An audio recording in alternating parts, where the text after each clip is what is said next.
So magkakantak tayo mga idol ngayon ng isang panibagong pagbablog. Nandito ako ngayon mga idol sa gubat upang magtingin-tingin ng pwedeng mapagtaguan. Kasi parang nararamdaman ko mga idol na ang Pilipinas ay napipinto na rin mapasabak sa giyera. Sinong magigera na makakaano natin kundi ang China mga idol. Kasi parang gusto na nang sakupin talaga na, hindi man sakupin, parang gusto nang girahin ng China ang Taiwan. Eh, tayo namang mga Pilipino ay laging dami at kasi yung karamihan sa base militar ng Amerika ay nasa Pilipinas. Kaya ang gagawin ng China ay, ang bobombahin dito ay yung mga kagamitan. Eh di dami tayo. Kaya ang mahirap mga idol, kaya dito pa lang nag-iisip na ako kung saan ako maghahanap ng pagtataguan ko once na pumutok nga ang giyera sa pagitan ng Amerika, ng China at Taiwan. So talaga namang makikialam ang Amerika dahil kaalyado natin ng Amerika ang Taiwan. Kaya mahirap sabihin mga idol ng hindi makikialam Pilipinas. Hindi makikialam kung hindi madadamay tayo. Napakahirap mga idol. Dito tayo. Kasi maghahanap ako ng pwede kong pagtaguan once na pumutok ang giyera. Baka may makikita ko dito pwede kong pagtaguan mga idol. Kasi dito ay maraming liblib na bato. Yung kublim bato na pwedeng pagtaguan. Pero sa isang ballistic missile ay wala yatang pagtataguan tayo pag ballistic missile na ang ginamit. So hanap tayo mga idol. Yan. Kaya pinagpapawisan ako mga idol. Kasi mainit tapos ay naulan-ulan. Ayan. Medyo mabanas. Kasi masyadong madugo ang labanan ng Iran at saka Israel. Ang nakakatakot dito mga idol ay once na nakasawsaw na ang China, nakigaya na saka Taiwan, dami na rin ang Pilipinas. Ay ngayon tutulong naman ng Amerika, para na ring sinabi na katapusan na ng mundo mga idol. Once na pumutok ang giyera sa pagitan ng Amerika at China, mahirap ilarawan sa isip kung ano ang magiging resulta. Pero sa akin mga idol, isang bangungot na sana hanggat maaari wag mangyari sa ating mga Pilipino. Kasi nakakapangilabot mga idol once na magkagiyera ang Taiwan, ang madami ang Pilipinas. So alam naman natin na mahinang-mahina ang bansa natin, pero kahit nga sa bahina lalaban pa rin. Pero hanggat maaari pray na lang tayo mga idol. Yan, maghahanap ako dito ng pwede kong pagtaguan mga idol once na pumutok ang giyera. Yung iba pa isi-isi lang mga idol, sasabihin iba, bakit madadami ang Pilipinas? Hindi naman tayo kasali. Yan ay isang tanong mga idol ay yung nag-isasabi noon ay hindi nila alam kasi ang tunay na sitwasyon. Kasi ang Pilipinas ay pwedeng madamay dahil nga ang base militar ng Amerika ay nasa Pilipinas. Na kumbaga siya ang mas malapit na gagamitin para makapunta agad ang kagamitan ng Amerika sa Taiwan para kumbaga suporta. Kaya ang gagawin naman ng China, yung bobombahin naman yung mga base militar dito, di dami tayo. So kaya ano mong magagawa natin kundi ang lumaban na. So, napakahirap mga idol ang sitwasyon ng Pilipinas. Malalagay tayo sa isang alanganing sitwasyon mga idol na hindi natin alam kung ano ang gagawin. Pero ang sabi nga sa isang taong alam niyang si mapapahamak na, lalaban na yun mga idol. Kaya ganun pa man, maghahanap na ako ng pagtataguan ko mga idol. Hindi pa man, di alam ko saan ako pupunta. Nandito tayo. Yan. So bahala na mga idol. Maaaring iba ay magtatawa lang. Sabi, saan ba naman matuloy ang giyera? Ano naman, hindi naman tayo kasali doon. Sana nga huwag matuloy. Dito tayo. Yan. So, napakasukal. Siguro naman hindi naabot dito ang ballistic missile ng China. Ayan. Ito may hukay na dito mga idol. Ayan. Ayan, dito. Papunta kasi dito ay may hukay. So, bali, parang ilalim siya ng lupa na pwedeng pagtaguan. Dito tayo mga idol. Napakasukal. Pero walang pinipili mga idol ang ballistic missile. Kahit sa bundok pa siya tumama, ay talagang mawawasak ang kabundukan. Ayan. Pero ganun taman, pagdasal na lang natin na wag sana. Pero parang nakakakutob ako mga idol. Ano bang buwan ngayon? June 18. Parang hindi ko naman sa hinuhulaan. Parang bago magkatapusan ng buwan ng katapusan ng July, isisikla ang digmaan mga idol ng China at Taiwan. So dito na rin magsisimula na ang pagkadami ng Pilipinas sa giyerang ito. So kumbaga parang pinipredict ko na rin na baka nga mangyari ang giyera sa pagitan ng China at Taiwan ay sa katapusan ng July. Eh wag naman, yun naman ay prediction lang. Pwedeng totoo, pwedeng hindi. Pero ang mahalaga, wag sanang matuloy. Kasi pag natuloy, damay tayo mga Pilipino. Hanap tayo mga idol. Kasi ang hinahanap ko dito, pwede kong pagtaguan. Nakakalungkot naman kung madadamay tayo mga Pilipino mga idol. So dito tayo mga idol. Lakad-lakad tayo dito, lakad-lakad ng konti. Grabe mga idol, yung mga ballistic missile na binabagsak ng Iran. Time. Yan po. Yan.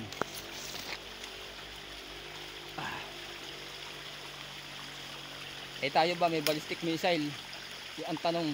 Eh meron naman tayo mga idol, yung bigay nga ng Amerika, yung Super Typhoon ni missile na nakatapat sa China. Na once na tayo bombahin, eh yun ang ating igaganti. Ang problema mga idol, eh isa lang yata yun o isa o dalawa. Pag naiputok na, ay yung isa ay wala na. Wala na agad tayong pangsunod na gagamitin.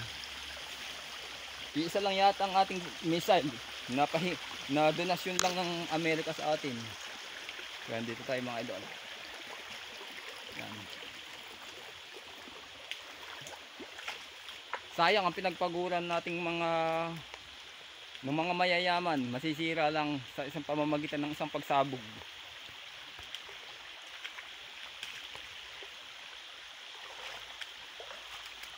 Yung magagandang bahay ninyo o ano pa man ay masisirain lang ng isang ballistic missile. So magiging kwento na lang tayo mga idol. Pero hanggat maaari, ipagdasal natin na wag mangyari sa Pilipinas ang giyerang yun. Dahil pag nangyari, kwento na lang, baka maging kwento na lang ang isa sa atin. Wag naman mga idol, wag naman. Kasi kung iisipin, ano ba naman ang kahinat na ng isang digmaan? Wala naman. Kumbaga kung sino lang ang mas malakas na bansa, yun lang.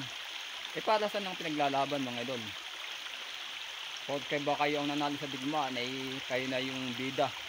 Wala naman nananalo sa digmaan mga idol ay. Kahit matalo ang Iran sa laban ng Iran versus Israel, hindi din mawala naman ng patay sa Israel. So pareho lang may mabibiktima. Kaya parang wala rin naman ipinaglalaban. Kaya pagdasal natin mga idol na sana wag mangyari yung kahit ako ayoko mangyari tayo madami tayo mga Pilipino. Kasi dito hindi lang ako tumuloy mga idol. Dito pakita ko sa inyo dito. Pag ako sasampa dito may batong malaki na pwedeng pumasok ang tao na kahit umulan ay safe. Bato kasing malaki na nakakubli, pwede ka dun pumasok. Pero sa usapin nga ng giyera, kung ballistic missile naman ang tatama dun ay wala din. Mas maigi naman yung mga idol kaysa naman buong mong tamaan ka ng isang ballistic missile ng inyong bahay. Gunaw tayo mga idol, gunaw. Yan, gugunaw tayo. Yan. Yan. Dito tayo sa sapa. Talon ka sa mga idol, talon. Hindi kasi ako napunta doon mga idol, masyadong masukal. Baka ang nakatira doon ay sawa. So wala pa man din dala ako dito na gamit man lang, bawa kampit o itak. Kasi basta lang nag-content nga lang ako, vlog lang ito. Kumbaga, pinapakita ko lang ang posibilidad na pwedeng gawin once na pumutok ang giyera. Or madami tayo. Tayo man mga idol ay walang kalaban-laban sa China ay. Hindi naman sinasabi na makikipag ay kakasana. Ibig sabihin, sa kahit anong paraan, kahit paano, lalaban pa rin naman tayo, hindi basta tanggap lang ng tanggap. Ganun ang ibig sabihin ng mga official ng ating bansa. Hindi makikisali ang Pilipinas sa digmaan sa pagitan ng Taiwan at China sa isang kondisyon, basta hindi madadami ang Pilipinas. Ang tanong, kaya ba ng China na hindi idamay gayong ang mga kagamitan ng Amerika ay nandito sa Pilipinas? Kasi malayo ang Amerika, kung tutulungan nila ang Taiwan, malayo. Kaya ang ginawa ng Amerika, inilapit nila yung kanilang militar, yung mga kagamitan pandigma na malapit sa Taiwan, doon sa mga kalyadong bansa. Siyempre, ikaw man, ang una mong bobombahin, edi yung mga kagamitan, nandito. Dito, wasak tayo, kaya damay. Yun ang totoo mga idol. Kaya sabi ng iba na, saan ba man madami ang Pilipinas, yun mga idol ay 50-50 na madami ang Pilipinas o ma-involve sa digmaang mangyayari sa pagitan nga. Wag naman, pag sa mangyayari kanyan, gagirahin ng sasakupin ng China ang hindi bobombahin ng China ang Taiwan, pero yun nga, tutulong nga ang Amerika kasi kalyadong bansa ang Amerika. Yan nangyari, World War III. Ibig sabihin, hindi na maiiwasan o hindi na iwasan ng giyera.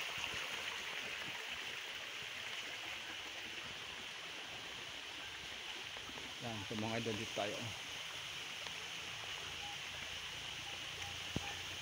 Isang nakakalungkot na pangyayari mga idol. Nasa ibang bansa pala ay naggegiyera na, samantalang dito sa Southeast Asia, ito pa vlog laang mga idol, pa vlog laang. Pero sa iba, tigil ang vlogging, lalo dyan sa pating Middle East. Tigil ang kung ano man ang ginagawa, itigil dahil nga sa mas inuuna nila na ilagay sa ligtas na lugar ang kanilang mga pamilya. Yan mga idol.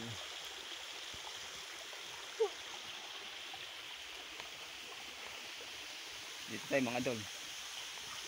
Yan.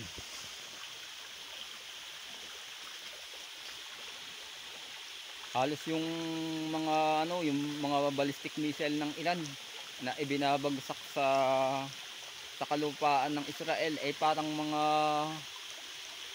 parang ulan. Ang dami mga idol. Kaya lang hindi basta-basta ang Israel. Hindi basta-basta yun, kasi bansang malakas din ang Israel pagdating sa mga gamit na panggera. Kaya ang mangyayari diyan, maraming buhay mga idol ang mawawala. Sayang naman yung mga buhay na iyon. Marami pala yung mga nadadamay na bata o inosente. Darating ang panahon, siya palang magiging pangulo, ay namamatay agad sa pamamagitan nga ng ano ba napupura ng digmaan. Mga idol, wala naman, di ba parang pasikatan lang ng mga kagamitan. Buhay naman ang tinatanggal doon sa giyerang yun. Yan, dito tayo mga idol para magandang view. Ayan, so may malaking bato pa tayo. So, kukubli na lang ako dito sa silid mga idol. Dito. Kukubli na lang tayo dito. Dito tatago dito sa silid. Kasi may pasukan dito sa ilalim. Ayan. Papasok ako dito sa silid. Ang depensa ko ay itong bato. Yan. Itong bato ang aking depensa. Ang problema mga idol, once na tumama dito ang ballistic missile, ay sabog na ang inyong bida. Wala na. Tsugi na din. So, parang wala tagang liligtasan. Yan. Tayo naghahanap-hanap mga idol ng pwedeng hindi man sa parang ganun rin naghahanda. Kasi pinipredict ko mga idol bago magkatapusan ng July. So prediction lang yun na bago magkatapusan ng July magsisimula ang digmaan sa pagitan nga ng China at Taiwan.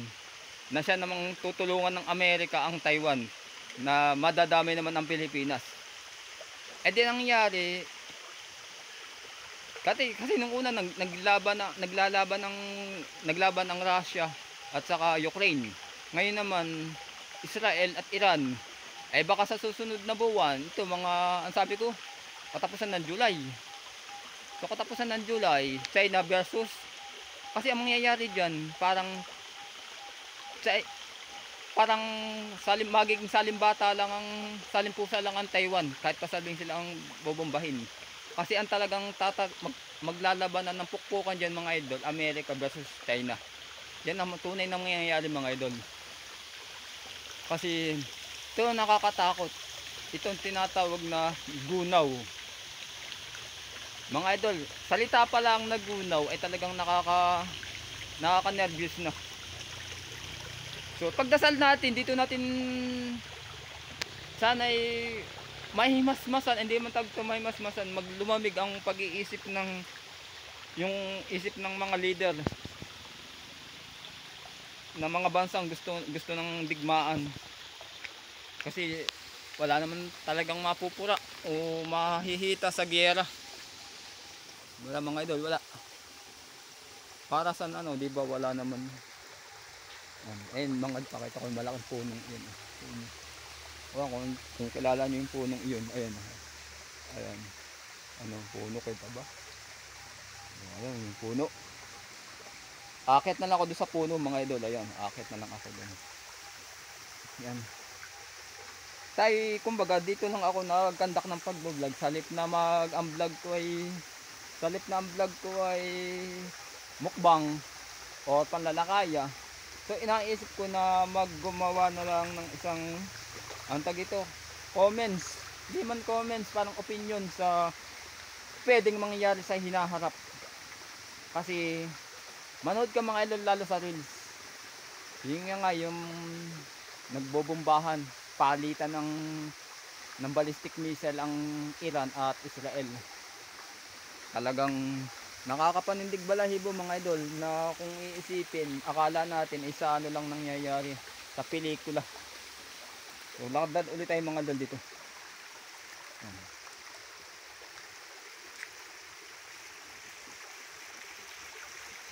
So pwede din dito ako magtago mga idol.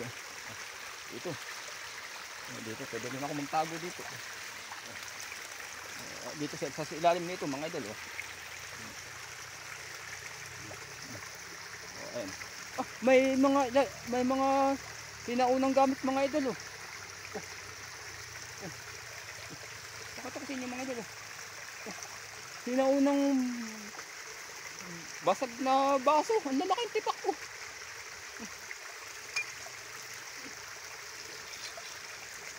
Ito, lalaki yun.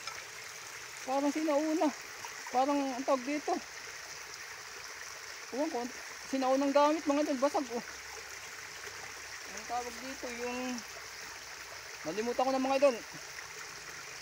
Yung relics, yung mga relics. Mga artifacts. Yan, ito mga idol, mga artifacts artifacts. Sa ilalim siya ng bato. Mga artifacts mga idol artifacts sinauna, mga basag-basag na ang kakapal mga idol. Tingnan mo ang kapal niya artifacts.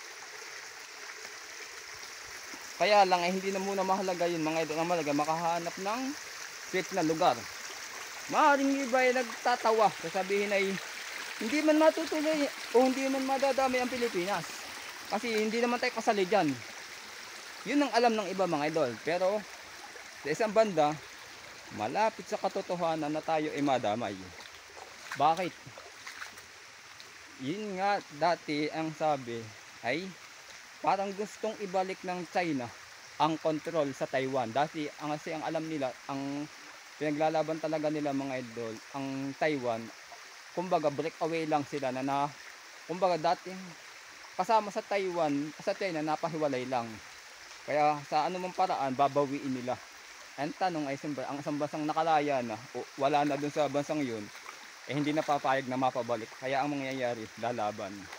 So hahantong pa rin sa giyera.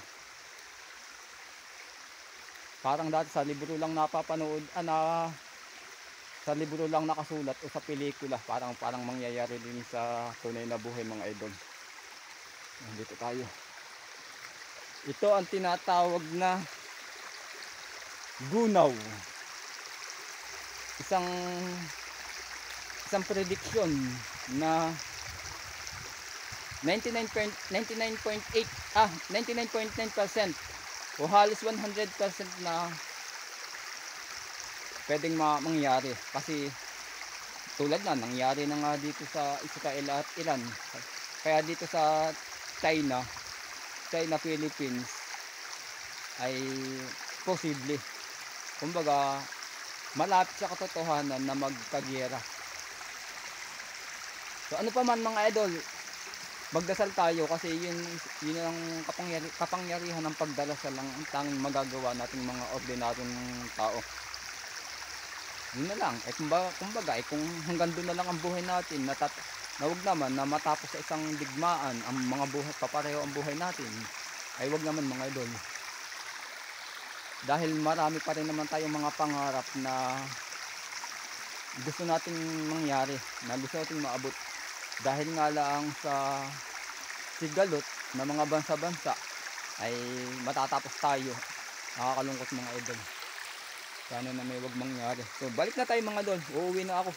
At kumbaga inalam ko lang kung saan pwede na magtago ang isang tao na once na sumiklab ang giyera.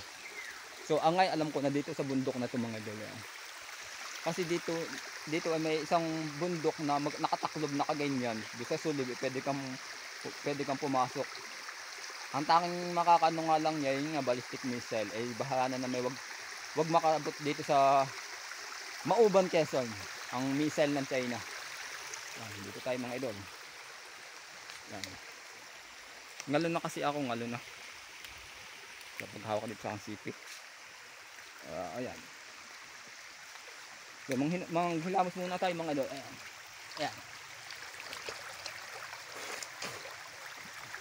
Hilamos muna tayo. Ayan.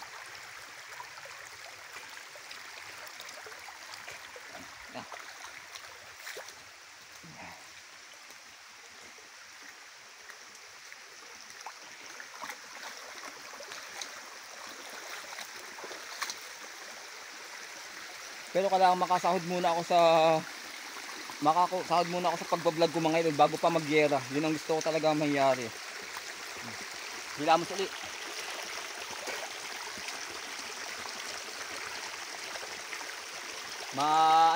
Dito.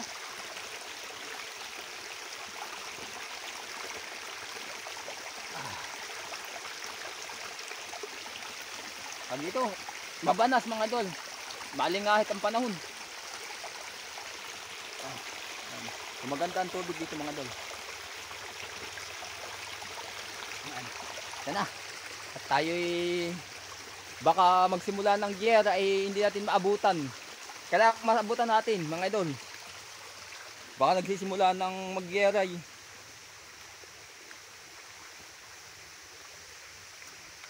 Yan, hanggang dito lang mga idol. Hanggang dito na lang. Salamat sa panonood sa napaka-simple kong video. Hanggang dito na lang. Salamat. Thank you for watching.